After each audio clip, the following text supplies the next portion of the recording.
Welcome to S Cube Talk Show, where we talk more and learn more.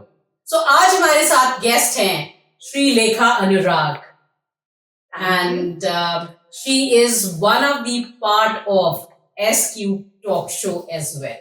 And I have got the privilege to be the host of this talk show. Welcome Sreelekha. Thank you so much, Bella, for having me here. So how are you feeling today? I'm feeling good. I'm feeling excited. And yes, I'm feeling happy. Great. So let's start our talk show. So first of all, I'll give you a very little introduction about Sreelekha and then she can take it forward. She is right now working as a visiting faculty in NIFT, which is National Institute of Fashion Technology, and that is the one of the best institute in the world. So now, Sreelekha, I would, and in fact, all the audience would like to know more about your journey, your, the professional life, your personal life. Just throw some light on it. Thank you, Shweta, for having me here. I am a visiting faculty with NIFT New Delhi, but the more interesting part is that I am a pass out of NIFT New Delhi 2013 batch as well. Wow, that's a circle of life. Indeed, it's when I got this opportunity to work as a visiting faculty at NIFT, that's what I had in mind, that my life has completed a full circle because this is the place from where I started my professional journey, and eventually life has brought me back to the same place. It all started as a young girl. 12th में थी मैं. Obviously, जब हम 12th में हुआ करते थे हमारे पास दो ही ऑप्शंस होते थे, या तो डॉक्टर बन जा बेटा या तो इंजीनियरिंग कर लो. करेक्ट. तो डॉक्टर मैं बन नहीं सकती थी क्योंकि मैंने बायोलॉजी ली नहीं थी, और इंजीनियरिंग मैं करना नहीं चाहती थी क्योंकि I was really poor at math. Okay. तो मैथ्स जब भी मैं सुनती थी ना, मतलब आप ये समझ लो मैथ्स में तो मैं फेल होते होते रह गई 10th 12th में. अगर 10-5 नंबर ऊपर नीचे हो जाते तो मैं फेल ही हो जाती, इतनी खराब थी मेरी मैथ्स. तो उस टाइम पे मेरी बहन की फ्रेंड के बड़े भैया was a student of NIF. तो मैं उनसे मिली, उन्होंने मुझे बोला कि देख बहन, तेरे को इंजीनियरिंग नहीं करनी है, तेरे को डॉक्टरी तो कर नहीं सकती है, तो निफ्ट कर ले. तो मैंने बोला अच्छा भैया ये क्या होता है. फिर आई थिंक मैं 12th में थी, मैं 12th पास कर चुकी थी शायद, मैंने ड्रॉप लिया हुआ था. उन्होंने मुझे बताया कि निफ्ट ऐसा ऐसा होता है. वो शायद उस टाइम 2nd या 3rd ईयर में रहे होंगे. उनसे मैं मिली, उन्होंने मुझे बताया निफ्ट के बारे में. तो फिर मैंने डिसाइड कर लिया कि चलो भाई निफ्ट ज्वाइन कर लेते हैं. अब निफ्ट का एग्जाम तो दे दिया, अब वेटिंग फॉर द रिजल्ट. तो अंदर में बटरफ्लाईज आती रहती हैं.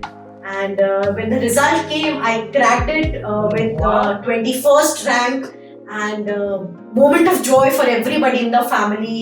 क्योंकि मैं बहुत ही mediocre student रही थी. मतलब अब तो बच्चों के 90, 95, 97 मार्क्स तो ऐसे ही आ जाते हैं. उस टाइम पे तो हमारे जमाने सिर्फ इतना बुखार चढ़ता था कि 90 बुखार चढ़ गया, 99 बुखार चढ़ गया, 98 बुखार चढ़ गया. तो I was always a 70, 80 शायद ही मेरा कभी आया होगा.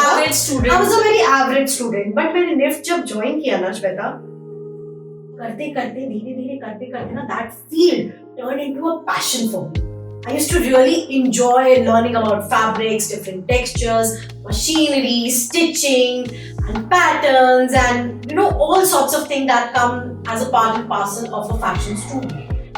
So I used to really enjoy that, and it कब वो मेरा ना non interest, non knowing feel से कब मेरा पैशन बन गया, I never got to know.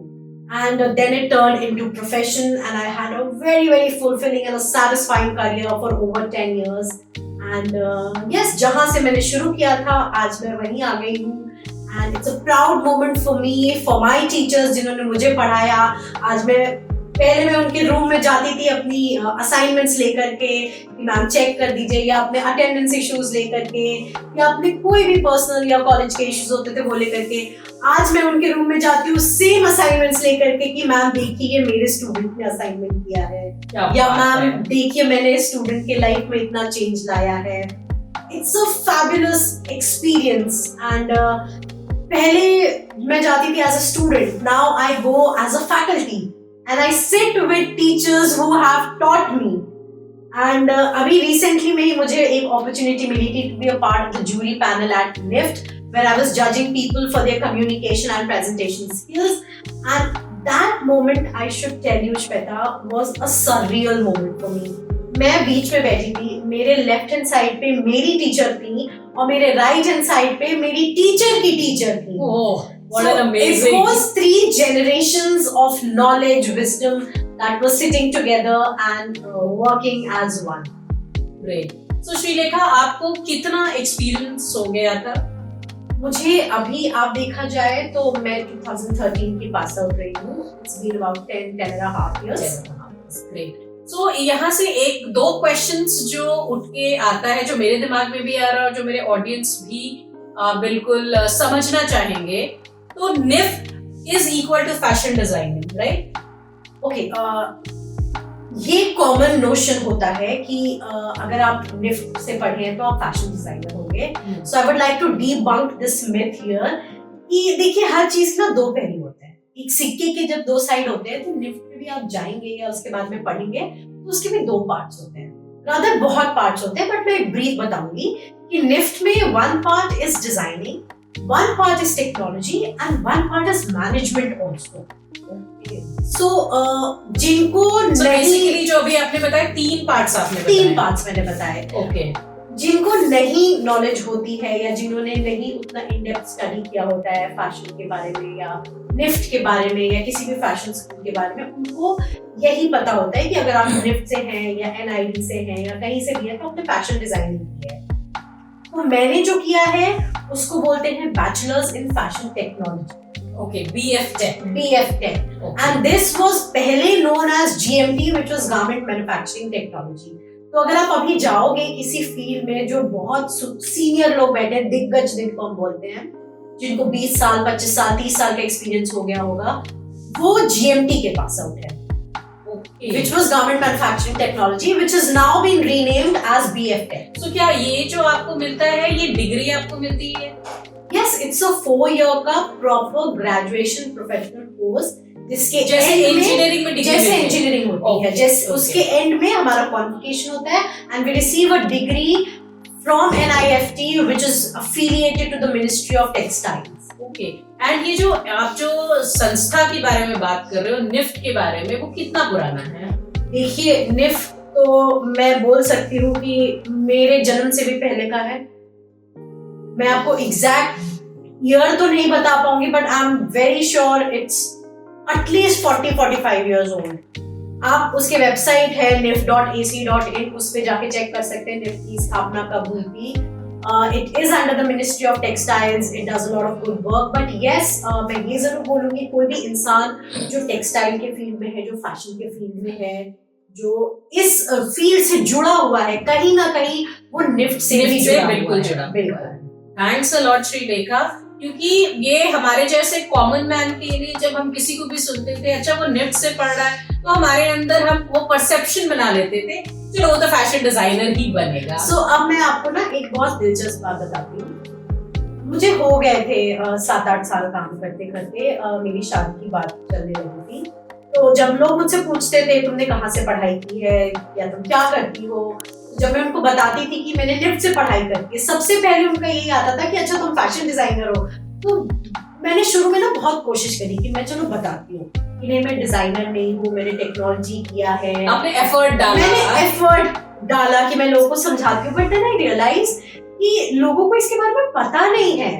So eventually I complied कि अच्छा आपको लग रहा है मैंने फैशन डिजाइनिंग करी है तो ठीक है, it's okay, it's for you to understand. Now I know what I did, where I stand, but I think आप शायद नहीं समझ पा रहे हो या नहीं समझ पाओगे.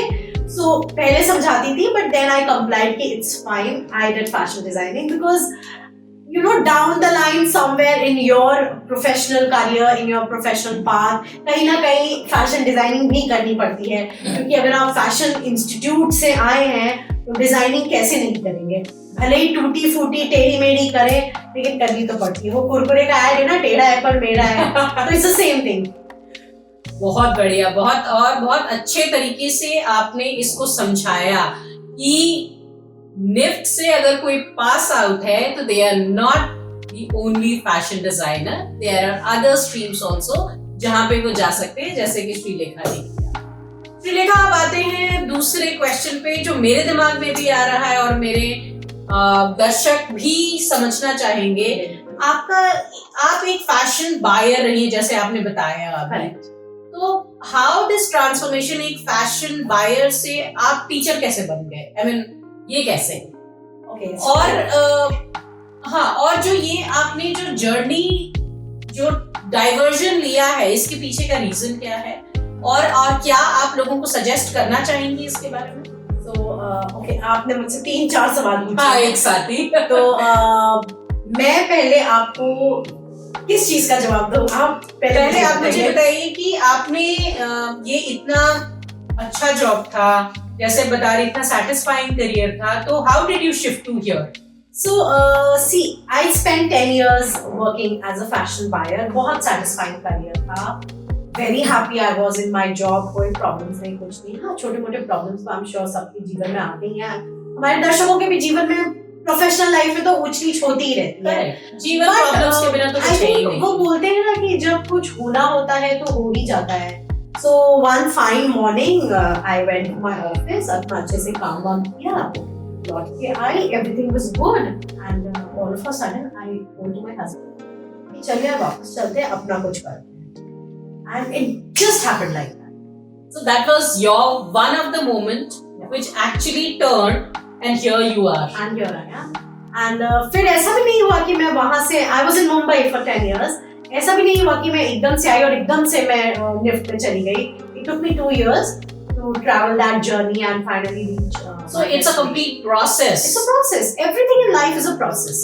अगर आप सोचते हैं कि आप A से Z तक कूद के पहुंच जाएंगे तो नहीं होगा. आपको A से Z तक पहुंचना है तो A B C D X Y Z तो करना ही पड़ेगा. बिल्कुल. So दर्शकगण, ये चीज को प्लीज आप नोट करें. Everything in life is a process. कुछ भी आपको यूं नहीं हो जाता है. It's everything in life that needs effort. Absolutely. So हम आ गए, मुंबई से शिफ्ट होके ग्रेटर नोएडा आ गए. सोचा अपना कुछ करते हैं, because I come from this field and not surprisingly मेरे फादर भी गारमेंट्स के फील्ड में ही थे. उनका भी बिजनेस रहा है ओवर द इयर्स, गारमेंट्स में, साड़ीज में. वी कम फ्रॉम लखनऊ, तो उनका चिकनकारी का बिजनेस रहा है. Sadly now he is passed on to a better place. तो going on the same lines, I thought कि चलो साड़ी का शुरू करते हैं. Because by God's grace, thanks to him, मेरे घर में as such कोई financial trouble नहीं था कि मुझे मजबूरी में जॉब करनी पड़ती. My husband was earning good. I had good support from my in-laws, which is very rare these days. So I came here and with minimum investment, I started drop shipping of sarees. Oh wow. Reselling, drop shipping of sarees, because उसमें मुझे बहुत अच्छा potential दिखाई दिया. क्यों? क्योंकि साड़ीज में ना साइज का प्रॉब्लम है. करेक्ट. जो साड़ी मैं पहन सकती हूँ वो आप भी पहन सकती हैं, और जो साड़ी आप पहन सकती हो वो मैं भी पहन सकती हूँ. बट जो कोट आप पहनिए वो कोट मैं नहीं पहन सकती क्योंकि साइज डिफरेंट होता है. जी. तो हमने साड़ीज का ड्रॉप शिपिंग किया. अच्छा चला कुछ टाइम तक. देन फिर मैं बोर हो गई. बेसिकली मैं बोर हो गई क्योंकि मैं घर से कितना कर लूंगी. मेरी बच्ची छोटी थी, वो भी धीरे धीरे बड़ी हो गई, थोड़ी थोड़ी इंडिपेंडेंट हो गई. फिर मेरी सास रहती हैं साथ में, जो मेरी बच्ची को बहुत अच्छे से संभाल लेती हैं. फिर मेरी ननद रहती हैं, उनकी फैमिली रहती है, उनकी 2 बच्चियां हैं.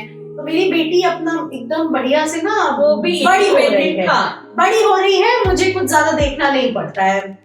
तो अब वो हो गई. अब मेरे पास कुछ ज्यादा काम नहीं है. और जैसा कि मैं समझ पा रही हूँ आपकी बातों से, आप हमेशा से अपने करियर के प्रति काफी सजग और एम्बिशियस रही हैं. बहुत.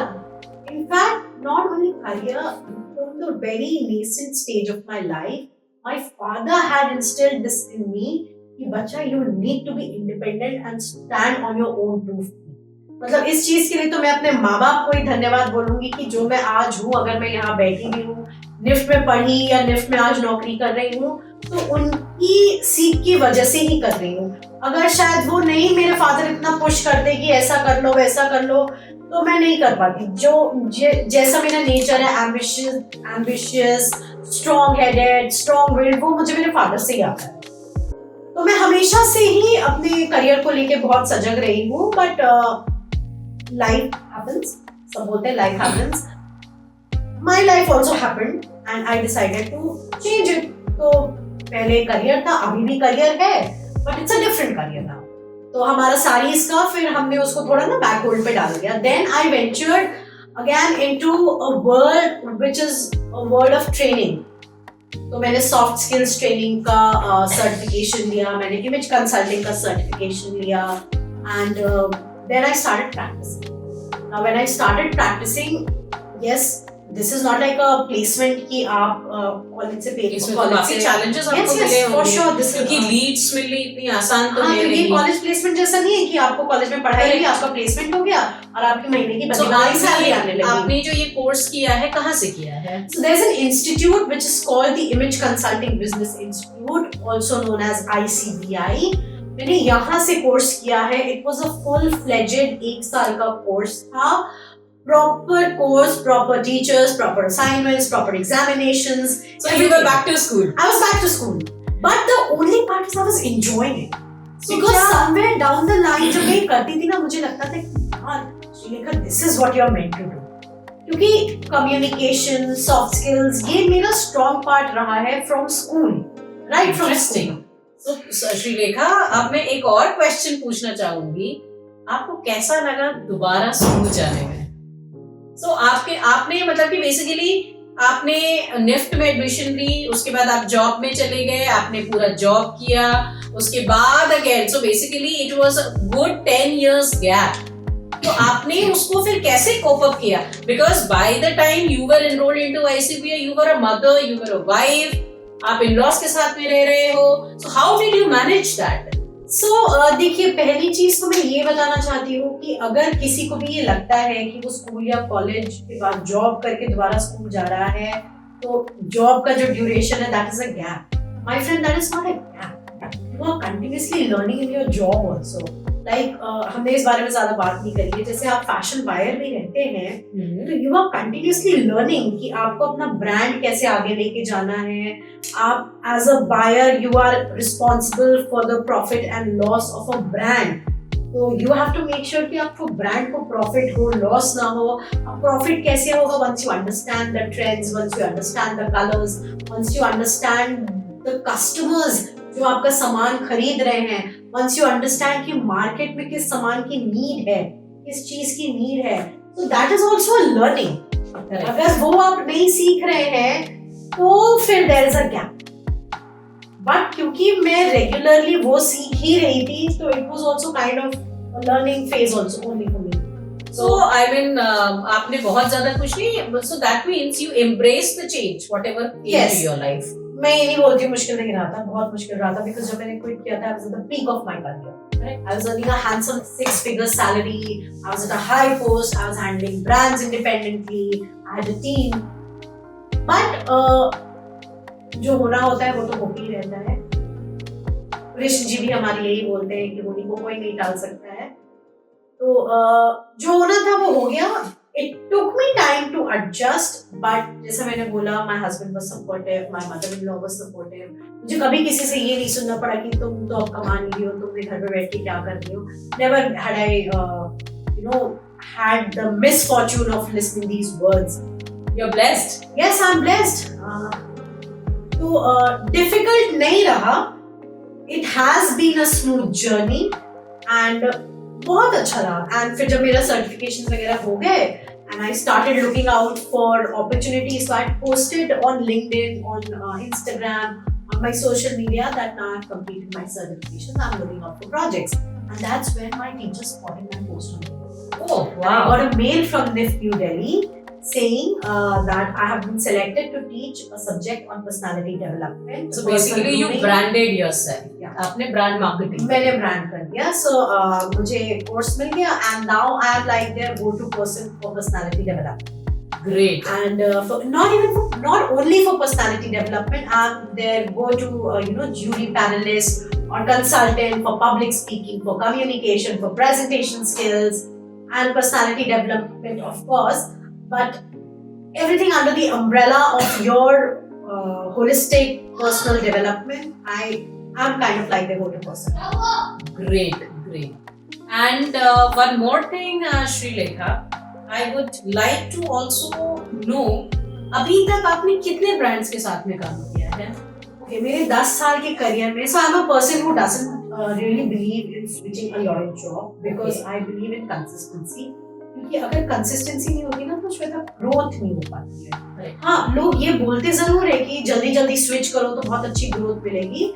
But to name a few companies, I started my career with Future Group. मैं वहाँ 4.5 साल रही. That was the place जिसने मुझे चलना सिखाया, एक तरीके से बोल सकते हैं, जिसने मुझे फैशन की दुनिया से अवगत कराया, फैशन में क्या क्या होता है, क्या नहीं होता है, कैसे करना चाहिए. So मैंने baby steps Future Group में लिए. Sadly, that company does not exist anymore. Then I moved on from Future Group. I went on to Reliance Trends, which is now one of the biggest domestic retail brands in the country. Reliance Trends से move करके I went on to Craftsvilla Handicrafts Private Limited, which was again a king of saris, online king of saris during its time. But again, sadly, COVID came, it hit the company suffered losses, and they eventually had to shut business. From Craftsvilla, I landed my 4th and final job, which was with Brain Beast Solution, if you heard the name, first brand. Oh yes, it's a very branded, for the kids. I Yes. understand. Yeah. So I was a part of their brand Baby Hug, and I was heading the ethnic wear and party wear categories over there, both buying and sourcing. So अगर आप देख रहे तो मैंने 4 brands में काम किया है over my span of 10 years, and everywhere I've been decently consistent, and journey has been really fruitful. Great. So इसी को आगे बढ़ाते हुए एक और क्वेश्चन है जो कि इंटरेस्टिंग है. आपका सबसे बड़ा अचीवमेंट क्या है? अगर मैं बहुत पीछे ना जाऊं, चलिए 2024 अब खत्म होने वाला है, तो 2024 का आपका सबसे बड़ा अचीवमेंट क्या है? 2024 का मेरा सबसे बड़ा अचीवमेंट, क्योंकि आई अंडरस्टैंड यही ईयर आपके लिए, आपके जीवन में एक ग्रोथ ईयर रहा है. यस, मेरे जीवन का सबसे महत्वपूर्ण साल 2024 ही रहा है, क्योंकि जनवरी तो हमारा न्यू ईयर होता है, सब न्यू ईयर के मौज मस्ती मजे में रहते हैं. जनवरी खत्म होने वाला था, फरवरी ऑलमोस्ट हाफ वे थ्रू था, तब मैंने अपना ये image consultancy and soft skills का कोर्स ज्वाइन किया था. एंड उसके बाद से जो मेरी लर्निंग रही है, so it's a kind of your graph it shooted up. So मैं ना बचपन से ऐसी स्टूडेंट रही हूँ, तो मेरा ग्राफ ना हमेशा ऐसे ही गया है. मैं स्कूल में I was mediocre, a very good student. Mediocre, मैं ये नहीं बोलूंगी गुड, क्योंकि मेरे 80-90% कभी नहीं आए, मेरे बोर्ड्स में भी नहीं आए थे. लेकिन हाँ 60, 70, 77, 78 इतने शायद मेरे मार्क्स आ जाते थे. मेरी माँ के पास अभी मेरे रिपोर्ट कार्ड होंगे, उसमें I'm sure दिख जाएगा. So ऐसे चलते चलते, बट हाँ जब मैं कॉलेज में आई तब मैंने बहुत अच्छे से मेहनत की. क्यों मेहनत कर पाई? Because it turned into a passion. So ऐसे चलते चलते कॉलेज गया, फिर प्रोफेशनल लाइफ गई, सब ऊपर ही ऊपर रहा, कभी भी मैंने डिप नहीं होने दिया. And because I carried on that passion with me for 10 years. And वो चलते चलते फिर जब मेरा सॉफ्ट स्किल्स और इमेज की बारी आई, तो जब मैं करने लगी तो मुझे लगने लगा कि wow, this is really knowledgeable and this is something which is so good. करते करते वो भी बहुत अच्छे से change me as a person. बहुत सारे I was a person with a bad temper. तो मेरा टेम्पर कुछ कम हुआ, कुछ ही कम हुआ. आप जब ट्रेनिंग दे रहे हो तो फिर you need to be very calm and composed. Yes. तो ये नहीं बोलूंगी कि drastically कम हो गया, कुछ कम हुआ. हाँ, so that's a process. Yeah. Again, I said that's a process. कुछ कम हुआ, बहुत सारे constructive changes आए जीवन में, and फिर वहां से अभी तक ऊपर ही है graph. And when I talk about the biggest achievement of my life, अभी मुझे हाल ही में national institute of skills training में best personality development trainer and image consultant of the year का अवार्ड दिया है. क्या बात है, that's commendable, that's deserve a clap for her. Thank you. So yes, that has been the highlight, and the next highlight has been good one, which I would not like to disclose here due to confidentiality reasons. But yes, I'm a part of something which can happen in 2025, something good, Oh, which is wow, coming up in great. the field of sustainable fashion in 2025. And again, very very big achievement of mine was to secure a visiting faculty advocate. That in itself is an achievement. I mean, मेरे father की अब death हो गई है, but अगर आज वो ये सुनते तो he would have been, you know, filled with joy. So मेरे फादर अगर आज होते तो उनको बहुत खुशी होती, उनका मतलब वो फूल ही नहीं समाते अगर वो सुनते कि जहाँ से बच्ची पढ़ी है वहीं पे आज जाके पढ़ा रही है. And my next achievement, so my year was full of achievements. बिल्कुल. My next achievement, which was surprising for me, was even before I could complete my certification, a beauty pageant approached Oh, me wow. to hire me as their official grooming partner, which is Mrs. India Dreams. And the next achievement, which I'm Oh, wow. really happy about. So my year has been full of achievements, and I'm really thrilled Absolutely. I about mean, that. we are discussing. और अभी मेरा recent achievement ये है कि even before I could complete my soft skills certification, a beauty pageant by the name Miss and Mrs. India Dreams approached me and hired me as their official grooming partner. Oh, wow. So that was Great. another milestone that I achieved. Amazing, amazing. I mean, आपकी journey जो है it's so inspiring, and I'm sure जो हमारे audience है they are watching, they would feel inflow of motivation inside them. So Shrilekha, अब जो next question जो मैं आपसे पूछने वाली हूँ, जो कि budding buyers हैं उनको ये काफी ज्यादा हेल्प करेगा, तो आप मुझे बताइए कि एक बायर में क्या क्वालिटीज होनी चाहिए to reach at your level जहां से आपने अपना करियर को शिफ्ट किया. और दूसरा क्वेश्चन है कि एक बायर के अगर आप दिनचर्या बोलते हो, a day in a buyers life, what is exactly that? Okay, so पहले हमें ये समझना बहुत जरूरी है कि बायर क्या होता है. हाँ जी. जैसे the name suggests, buyer is someone who buys. So अगर आप एक ब्रांड देखते हैं, किसी भी स्टोर में आप जाएंगे, वहाँ तरह तरह के कपड़े लगे होते हैं, तरह तरह की एक्सेसरीज लगी हुई हैं. So a buyer is a person who's responsible for all the styles that are there in a brand, in a store. अगर आज आप ये ब्लेजर पहनी है, आज मैं ये ब्लेजर पहन के बैठी हूँ, तो इस स्टाइल के पीछे भी किसी न किसी बायर का ही हाथ है.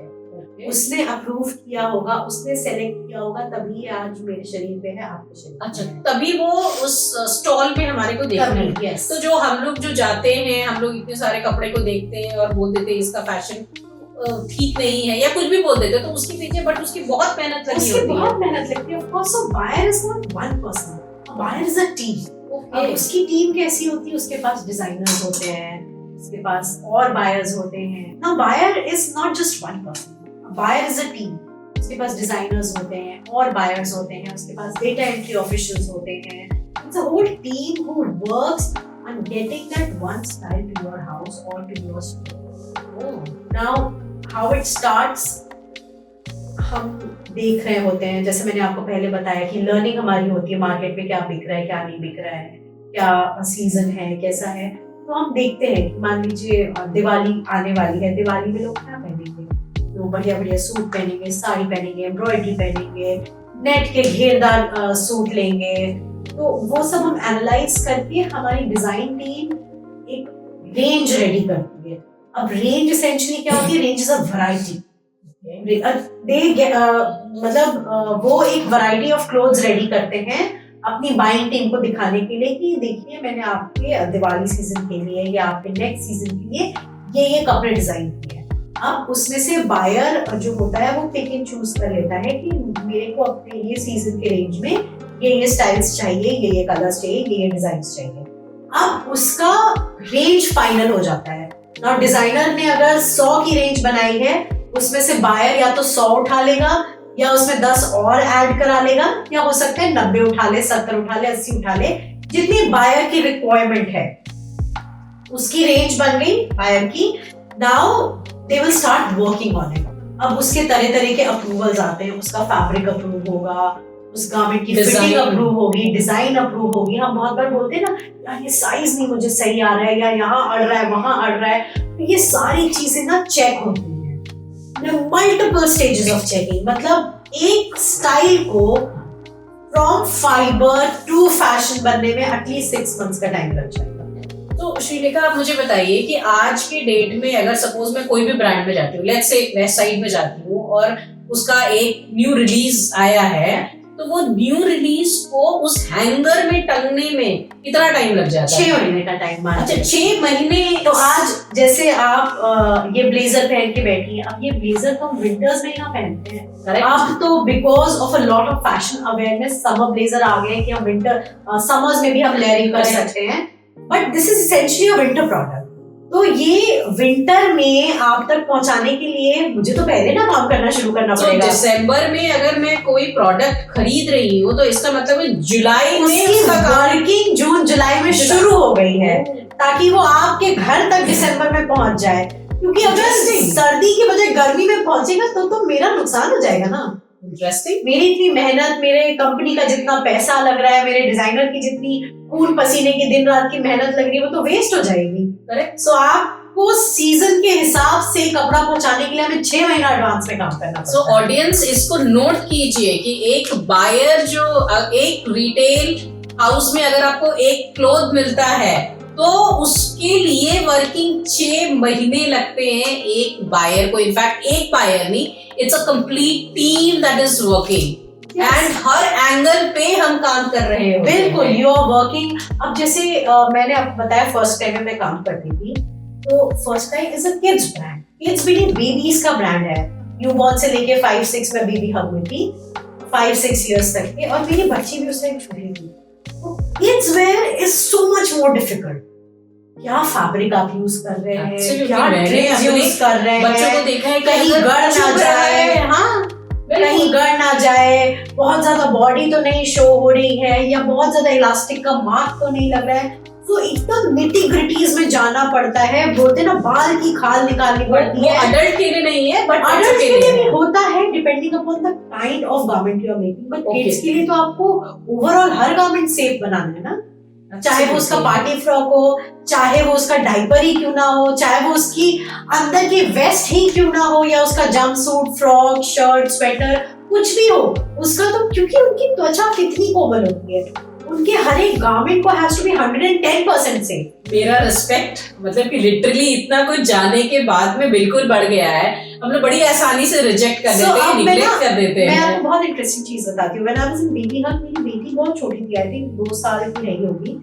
तो हमारे ब्रांड में कुछ भी हमको टेस्ट करना होता था, या कुछ भी हम लोग को डाउट होता था, तो we used to test it on my daughter, क्योंकि वो एकदम एप्ट एज की थी and she is very smart. By God's grace she is very smart. तो सब बता देती कि मम्मा नहीं चुभ रहा है, मम्मा गड़ रहा है, मम्मा टाइट है, ये है वो है, सब बता देती। तो we used to have a customer basically.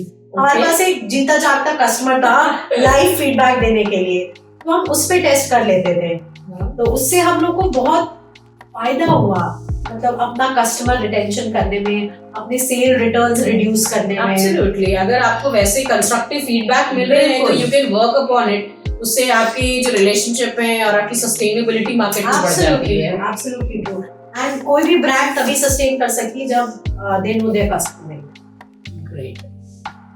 अब श्रीलेखा, हमारे टॉक शो को आगे बढ़ाते हुए मैं आपसे जानना चाहूंगी कि आपकी लाइफ के सक्सेस का मंत्र क्या है? देखिए, मेरे लाइफ का सक्सेस का मंत्र, मैं अगर आपको सच में बताऊं तो है मेहनत। कुछ मत सोचो, बस मेहनत कर लो। फल की इच्छा मत करो। फल की इच्छा मत करो। मुझे लगता है कि आप स्पिरिचुअलिज्म में फल की इच्छा नहीं करेंगे तो फिर आप सर्विस नहीं कर पाएंगे। सैलरी तो चाहिए ना फर्स्ट को। ये तो नहीं है कि आप मेहनत करते रहो 30 दिनों सैलरी नहीं आए। तो मेहनत करो, बट देखिए आपको ना कोई चीज आप मेहनत उसके लिए तभी कर सकते हैं जब वो अंदर से आपके लिए आता है। जब तक वो फायर, वो पैशन नहीं जागेगा ना, तब तक आप नहीं कर पाएंगे। और मुझे ऐसे लगता है कि ये जो एनर्जी जो आपकी है, जो कि मैं भी फील कर सकती हूँ, ये नॉर्मल एनर्जी नहीं है और ये नॉर्मल इंसान के पास में नहीं हो सकती है अगर वो स्पिरिचुअलिटी के तरफ नहीं है। तो मुझे लगता है कि आप काफी ज्यादा आध्यात्मिक भी हैं। देखिए, मैं खुद से तो नहीं बोलती हूँ कि मैं बहुत ज्यादा आध्यात्मिक हूँ, लेकिन हाँ, मैं भगवान में बिलीव जरूर करती हूँ। ऐसा नहीं है कि मुझे बहुत ज्यादा पूजा पाठ आता है या बहुत मंत्र आते हैं या श्लोक आते हैं, कुछ नहीं ऐसा है। बस आप ये समझ लो, एक पावर है जिसको मैं बहुत रिस्पेक्ट करती हूँ, जिसमें बिलीव करती हूँ, जिसने साथ दिया है अभी तक, आगे भी देती आएगी, आई एम श्योर। बट अगर वो पावर नहीं होगी तो शायद आप नहीं कुछ कर सकते हैं, या आपको उसमें फेथ नहीं है तो आप नहीं कर सकते हैं। मेरा बस है कि मुझे बिलीव है कि भगवान है, सब ठीक कर देगा, कुछ ना कुछ तो कर ही देगा। और मैं तो ये बेसिकली आपका सेल्फ बिलीफ ही है और फेथ है एक सुप्रीम पावर के ऊपर। हाँ, मैं ये नहीं बोलती कि रोज उठ के सुबह तुम माला जपो, पूजा करो, मैंने नहीं किया, मुझे आता भी नहीं है, मैंने किया भी नहीं है। बट हाँ, मेरा बिलीफ है कि भगवान है तो वो कर ही देंगे। और सबसे बड़ा तो आपको स्ट्रगल तो करना ही पड़ेगा, मतलब आप बिना मेहनत के कुछ नहीं कर पाएंगे। There has been a time in my life where I was very new into my job, शायद से मुझे 1, 2 या 3 ही साल हुए होंगे, और बहुत इमेंस प्रेशर आता था हमारे ऊपर, क्योंकि देखिए हॉलिडे सीजन जिसको हम बोलते हैं, जो हमारा दिवाली, दुर्गा पूजा या इंडिपेंडेंस डे का सीन आता है, हमारे आप अभी भी देखते होंगे कितनी सारी सेल लग गई, एंड ऑफ सीजन सेल लग गई, रिपब्लिक डे की सेल लग गई, इंडिपेंडेंस डे की सेल लग गई। ये सब सेल में ना बहुत माल बिकता है, तो उतना माल पीछे से पुश करने के लिए बहुत मेहनत लगती थी। देयर हैव बीन मोमेंट्स जहां पे मैंने रात में 2-2, 3-3 बजे तक ऑफिस में रह के काम किया है ताकि मेरा नेक्स्ट डे का टारगेट अचीव हो जाए। देयर हैव बीन मोमेंट्स जहां मैं 10 बजे सो गई हूँ लेकिन मैं 3 बजे उठ के काम कर रही हूँ कि मेरा टारगेट अचीव हो जाए, मेरी सेल ना लेट हो, मेरा टाइम पे माल स्टोर पे पहुंच जाए। तो अगर आप में फायर नहीं है ना, अगर आप ये नहीं सोचते हो कि नहीं यार ये मेरा काम है, अगर ये सोचो कि हटो यार मेरा काम नहीं है, कोई और कर ले, so basically आप ये समझा रही है कि ओनरशिप लेना बहुत ओनरशिप लो। Even if you are working for someone else, वो जो काम के लिए आपको हायर कर गया वो तो आप ही का काम है ना, करेक्ट? उसके बॉस तो आप ही हो, उस पर्टिकुलर टास्क के ओनर आप ही हो, तो जब तक आप उसकी ओनरशिप नहीं लोगे आप नहीं आगे कुछ कर पाओगे। अभी कॉन्वर्सेशन से ये निकल के आया कि कोई भी इंसान को अगर सक्सेस करना है किसी भी फील्ड में हो तो 2 चीज इंपॉर्टेंट है। श्रीलेखा की लाइफ में 2 चीज इंस्ट्रूमेंटल हुए उनके सक्सेस के लिए, one is your effort and the other one is ownership. And तीसरी एक और चीज है श्वेता, कि ब्लेम गेम से दूर रहे जितना अच्छा है। Very important, I also believe in that Shrilekha. ये कभी नहीं बोलना चाहिए कि यार मेरा बॉस बहुत खराब है, मुझे इतना काम नहीं किया है। ये कभी सोचो यार उसके ऊपर कितना प्रेशर है, तभी तो वो ना आपको हायर किया कि अपना थोड़ा प्रेशर डिस्ट्रीब्यूट कर सके। मैं ये नहीं बोल रही हूँ कि बहुत महान बन जाओ, यही सोचते रहो, बट हाँ बैलेंस, थोड़ा सा बैलेंस मेंटेन करके रखो कि अगर आप कर रहे हो ना कुछ काम तो आप अपनी इच्छा से करो, एम्पैथी। क्योंकि मैंने अगर 3 बजे तक काम किया ना, मैंने मुंह बना के, मुंह सड़ा के काम नहीं किया, मैंने खुशी से काम किया। और इनफैक्ट मैं जितना जैसे आजकल सुन रही हूँ, sorry to cut you off, जितना मैं आजकल सुन रही हूँ, जैसे हर जगह लोग बहुत कंडेम कर रहे हैं इस चीज को कि एक्सेसिव वर्क आवर्स हैं, जैसे अभी ENY की यंग कंसल्टेंट की डेथ हो गई थी, तो मैं इस चीज को बढ़ावा नहीं दे रही हूँ कि आप 2 बजे तक 3 बजे तक काम कीजिए, definitely not, I also condemn that. But हाँ, जहाँ जरूरत पड़ती है वहाँ तो करना ही पड़ता है। हाँ, मतलब कि once in a while वो करना पड़ेगा। आपके घर में अगर शादी ब्याह हो जाती है, आपके घर में शादी होती है तो आप जागते हैं ना 2-2, 3-3, 4-4 बजे तक। आपके घर में मान लीजिए कजिन्स आ जाते हैं न्यू ईयर्स ईव पे, रिलेटिव्स आ गए, पूरी रात जागते हैं। बिल्कुल बिल्कुल। तो वही चीज। हाँ, तो तीसरी चीज जो आपने बताया है वो है बैलेंस। बैलेंस करके रखिए। मैं बिल्कुल नहीं इस चीज को एडवोकेट करती हूँ कि वर्क लाइफ बैलेंस मत मेंटेन करिए, मेंटेन करिए, बिल्कुल जरूरी है भाई, फैमिली लाइफ भी है, पर्सनल लाइफ भी है, बट हाँ जो करिए प्रोफेशन में एकदम दिल से, वो पैशनेट होके आपको काम करना पड़ेगा if you want to be successful in life. So जाते जाते श्रीलेखा, आप हमारे इस टॉक शो की जिसकी आप भी एक पार्ट हैं, आप क्या बोलना चाहेंगी? मैं तो जो हमारी यंग जनरेशन है, because India is a young economy, मैं उनको यही बोलना चाहूंगी कि have patience, have patience, everything will come to you in the right time. वो बोलते हैं ना, वक्त से पहले और किस्मत से ज्यादा किसी को कुछ नहीं मिलता है, तो when your time will come You will get what you deserve. तो श्रीलेखा, जब आपने अपना ये करियर ट्रांजिशन रहा, तो आपके हस्बैंड का, आपके इन-लॉज का क्या सपोर्ट रहा आपको? देखिए, मैं तो पहले तो सबसे पहले ये बोलना चाहूँगी कि आज के ज़माने में अगर आप शुरू से नॉन वर्किंग हो जाते हैं तो people have a habit of looking down upon you, but fortunately मेरे साथ ये नहीं हुआ. My husband is a Mariner and मैं आपको बहुत Oh, you're a sailor's wife. Yes, I am a sellers wife. मैं आपको बहुत ही बढ़िया एक चीज बताती हूँ कि जनरली शादी के बाद क्या होता है.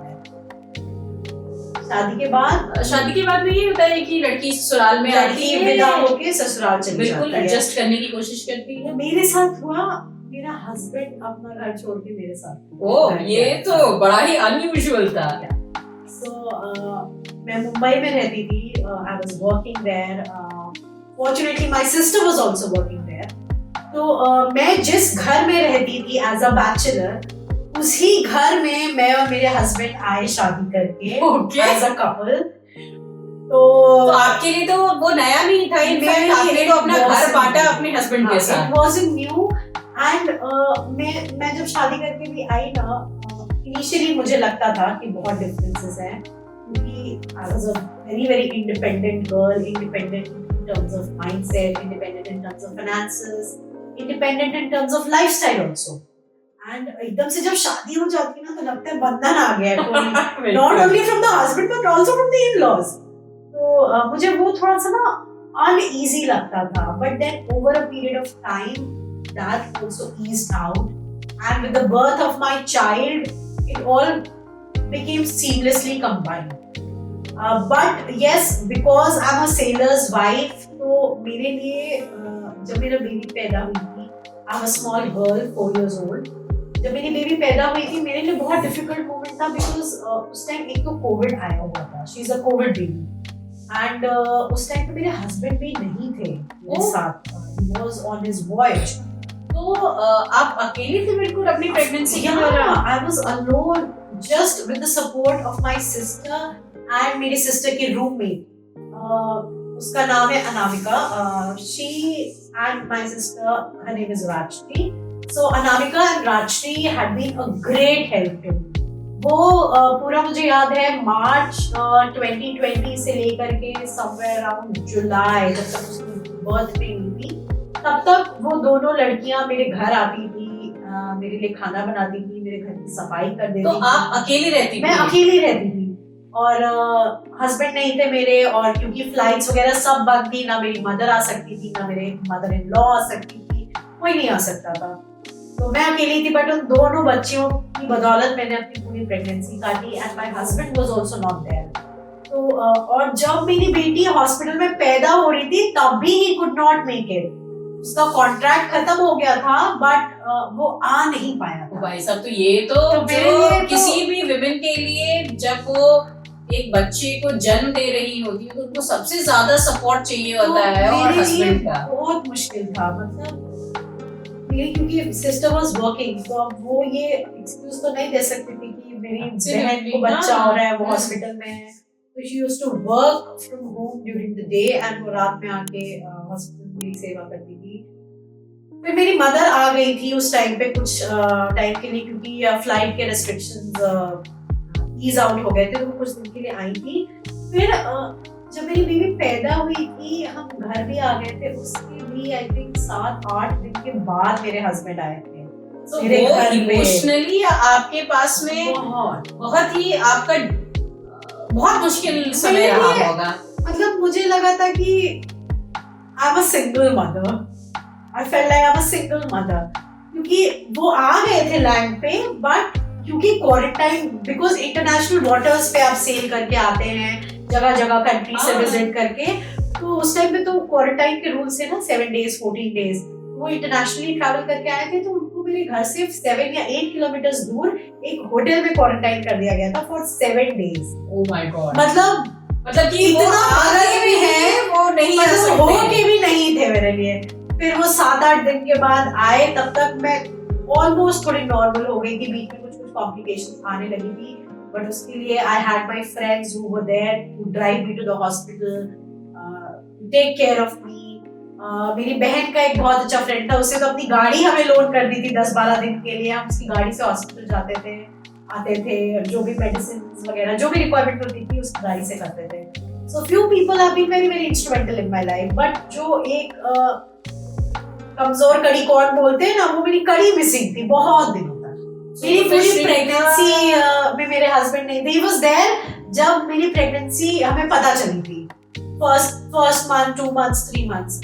तो पूरा जो एक फुल प्रेगनेंसी वाला फॉर्म नहीं होता है, with that big tummy and you have that midnight cravings and मुझे आज चॉकलेट खानी है, छोले भटूरे खाने हैं, वो एक तो हम कर नहीं पाए क्योंकि फॉर वन थिंग कि मेरे हस्बैंड नहीं थे, दूसरी थिंग कि कोविड चला हुआ है, हर जगह लॉकडाउन पड़ा हुआ है, कहाँ जाए इंसान। तो वो जो पूरा फेज था ना प्रेगनेंसी वाला, my husband missed that and I also missed him for not being there. तो थोड़ा सा डिफिकल्ट था, बट फिर धीरे धीरे ईज आउट हो गया। सो फिर तो आपको पोस्टपार्टम डिप्रेशन भी हुआ होगा, मुझे उसके हुआ बारे में था, आप क्या कहना चाहेंगे? मुझे हुआ था, बिल्कुल हुआ था पोस्टपार्टम डिप्रेशन, एंड वो आई गेस नॉर्मल है। इट्स प्रीटी नॉर्मल, बट आपने बहुत overcome कैसे नॉर्मल किया? है, ये बहुत नॉर्मल है। क्यों होता है मैं ये भी बता दूं, क्योंकि आपके अंदर कुछ एक जीव बन रहा होता है एंड आप उससे पार्ट हो जाते हो एकदम से, अचानक से आपकी बॉडी जो फील कर रही होती है वो 9 महीने, वो एकदम से चेंज हो जाता है। इट्स अ लाइफस्टाइल शिफ्ट पूरा। तो मुझे हुआ था पहले, तो आई कुड नॉट रिकॉग्नाइज क्यों हो रहा है। मैं सबके सामने बैठी हूँ, वेरी हैप्पी, बच्चे के साथ खेल रही हूँ, सब कुछ हो रहा है, बाथरूम गई हूँ, रुलाई आ रही है, क्यों रो रही हूँ, क्या रो रही हूँ समझ नहीं आ रहा है, बाथरूम में बैठ के रो रही हूँ। 1-2 बार हुआ, नहीं समझ में आया। फिर जब 12 या 4थी बार हुआ, तब मुझे लगा कि ओ आई थिंक मुझे पोस्टपार्टम डिप्रेशन हो रहा है। So you accepted it? Because मैं इसलिए एक्सेप्ट कर पाई श्वेता कि मुझे पता था कि पोस्टपार्टम डिप्रेशन कुछ होता है। So, इसका मतलब है कि हमारे को अवेयरनेस होना कितनी ज्यादा जरूरत है। मेरे हस्बैंड ने ना मेरे लिए एक पासपोर्ट टू प्रेगनेंसी बुक मुझे गिफ्ट करके गए थे। मैंने वो पूरी बुक रट ली थी, बुक पढ़ती थी, मैं जिस हॉस्पिटल से कनेक्टेड थी उनके वेबिनार्स होते थे, मैं वो वेबिनार्स अटेंड करती थी, सब कुछ मैं अपने आप को पूरी तरीके से ना इमर्स कर लिया था, नॉलेज याद कर लिया था। मैं अपने आप को ब्रेस कर रही थी कि अगर वो नहीं आ पाए ना मेरी डिलीवरी के टाइम पे, तो मैं क्या करूंगी, what to expect, what not to expect, what to do when you are alone, what to do when you have 5-6 people around. So I was prepping myself. तो इतना सब कुछ जब हो गया, तो उसमें पीपीडी का भी मुझे पता चल गया। When I recognize कि मुझे पोस्टपार्टम डिप्रेशन है, मैंने एक्सेप्ट कर लिया एंड वो कब गायब हो गया मुझे पता नहीं चला। Amazing. और मैं अभी भी मैं आपको बता नहीं सकती हूँ कि वो 3री या 4थी बार के बाद शायद मैं 5वीं बार रोई या नहीं रोई, मुझे ये भी नहीं पता है, but it just vanished overnight. शायद वो वैनिश हो गया। आपके हस्बैंड और आपके इन-लॉज ने आपको काफी सपोर्ट करा। बिल्कुल। तो जब मेरी बेबी पैदा हुई, उसके बाद मेरी मदर इन लॉ मूव कर गई थी हमारे साथ रहने के लिए, and my mother in law is very loving, she is very kind, मतलब शी इज नॉट दैट सास वाला मटेरियल, शी इज अ माँ मटेरियल, शी इज लाइक धरती माँ, सबको बाउंटीफुल वो देती है। तो वो आई ऑब्वियसली कोई किसी बड़े का हाथ होता है आपके ऊपर, तो आप ज्यादा सद जाते हैं। तो मैं भी उनके साथ साथ ढल गई बहुत अच्छे से, कभी उन्होंने किसी चीज के लिए रोका टोका नहीं। She really help me pursue my job आगे। मेरे बच्चे को संभालती थी, उनको खाना खिलाती थी, उसको बोलना सिखाया, चलना सिखाया। मेरी बच्ची 1 साल में दौड़ने लगी थी। फ्रॉम द एज ऑफ 1 वो काका गागा 1 2 3 4 कलर शेप सब पहचानने लगी थी। मेरी सास ने उसको इतना रेडी कर दिया था। और मैं जॉब जाती थी मस्त एकदम, सुबह रेडी होके मेरे लिए डब्बा उब्बा पैक करके दे देती थी मेरी सासू माँ। और कभी मान लो लेट भी हो रहा था, मैं गाड़ी से जाती थी, आई यूज्ड टू ड्राइव, तो वो भाग के ऊपर से नीचे आती थी, बिकॉज मैं पार्किंग से ग्राउंड फ्लोर पे ले जाती थी कार, तो भाग के नीचे मुझे ग्राउंड फ्लोर पे आके डब्बा दे जाती थी और मेरी बच्ची को दिन भर संभालती थी। उन्होंने बहुत किया, अभी भी कर ही रही है। मैंने पहले भी बताया कि अब मेरी दीदी भी रहती है, मेरी सास भी रहती है, तो मेरा बच्चा सब मिलके पाल ही रहे हैं। सो वही है बेसिकली कि आपको अपना सपोर्ट सिस्टम क्रिएट करना पड़ेगा। सपोर्ट सिस्टम भी क्रिएट करने से ज्यादा होता है ना, आपको एक्सेप्टेंस बहुत लेनी पड़ेगी। करेक्ट। मतलब अगर आप एक्सेप्ट नहीं करोगे ना, तो बहुत मुश्किल है। बेसिकली जीवन में आपके चेंजेस तो आते ही रहते हैं। तो आपके कॉन्वर्सेशन से यही लग रहा है और यही पता चल रहा है कि हर पड़ाव पे हमारे को चेंजेस को एक्सेप्ट करना मुश्किल बहुत होता है। मैं ये नहीं बोलती हूँ कि it's not difficult, it's gut wrenching difficult, but the moment you start accepting, that difficulty starts easing up. Amazing. Thanks a lot, Srilekha, for sharing your personal life. Thank you. Most welcome. It Yeah. was indeed a pleasure. आपको जाने देने का मन नहीं कर रहा है मुझे। एक सवाल और आ गया है कि आप अपने यंग जनरेशन को, जो हमारे ज़ेन अल्फा हैं, जिसमें कि पेशेंस नाम की बिल्कुल भी चीज नहीं है, उनके लिए क्या बोलना चाहेंगे? मैं तो यही बोलना चाहूंगी कि देखिए अभी आप लोग बहुत छोटे हैं, ठीक है। ज़ेन अल्फा जो लोग हैं 14 साल, 15 साल, 16 साल, please be very mindful of the kind of content you are consuming on the internet. It can either make you or break you. And secondly, मैं ये बोलना चाहूंगी कि patience नहीं भी है तो try and instill that quality. देखिए, everybody is born like a blank canvas. ठीक है, मैं भी बिना कपड़ों के पैदा हुई थी, आप भी बिना कपड़ों के पैदा हुए थे, रोते रोते सब पैदा होते हैं। आप उस ब्लैंक कैनवस पे कितने वर्च्यूज, कितने क्वालिटीज डाल सकते हैं, ये तो आप ही पे निर्भर करता है। Absolutely. So, या तो आप उस पेंटिंग को एक एम एफ हुसैन की पेंटिंग बना लें, या तो एक छोटे बच्चे की स्क्रिबलिंग बना लें। So there's a difference. So the way you paint your canvas will define your work. So Shrilekha ने हमारे को बताया कि, और इससे मैं बिल्कुल रेजोनेट करती हूँ कि we need to be drivers of our life. Absolutely. आप अगर अपनी जिंदगी का लगाम किसी और के हाथ में देंगे तो फिर बहुत मुश्किल है। आप हमेशा जिंदगी में अनहैप्पी रहेंगे। You will always be playing the game. उसकी वजह से ये हो गया, इसकी वजह से ये हो गया। जब आपका रिमोट आपके पास है ना, तो ब्लेम आप किसी को दे ही नहीं सकते, क्योंकि अपने आप को कौन ब्लेम करता है? अपने आप को ब्लेम करने के लिए बहुत हिम्मत चाहिए होती है कि ये मेरी वजह से टूट गया या ये मेरी वजह से एक्सीडेंट हो गया। Nobody believes in blaming themselves. दूसरे को ब्लेम करना बहुत आसान है। So इसके साथ में आज का हमारा एपिसोड हम लोग यहीं पे फुल स्टॉप लगाते हैं। Thank you Shrilekha for coming to this talk show and अब आगे देखिए हम इस हमारे एस क्यूब टॉक शो में टॉक मोर, लर्न मोर और बहुत सारे ऐसे पर्सनालिटी और व्यक्तित्व को लेके आएंगे जिनके साथ में हम ऐसी ही अच्छी इंस्पिरेशनल बातें करेंगे। धन्यवाद। Thank you. Thank you.